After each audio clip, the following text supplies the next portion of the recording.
ওয়া আহসানু মিনকা লাম তারা কাত্তু আইনি। কবি বলতেছেন, হে নবী, আপনার মতো সুন্দর লাম তারা কাত্তু আইনি, দুনিয়ার কোনো মানুষ, এমন কোনো মানুষকে দেখতে পায় নাই, দুনিয়ার কোনো চোখ আপনার মতো সুদর্শন সুন্দর মানুষ দেখে নাই। ওয়া আজমালু মিনকা লাম তালিদিন নিসাউ, আপনার চরিত্রের মতো উত্তম চরিত্রের অধিকারী কোনো মা কোনো সন্তান জন্ম দেয় নাই।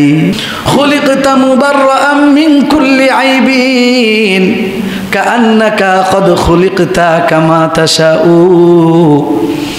মনে হয় যেন আপনি যেমনটা চেয়েছেন আমার আল্লাহ সব ধরনের দোষ ত্রুটি থেকে মুক্ত করে আপনার মতো করেই আল্লাহ আপনাকে তৈরি করেছেন।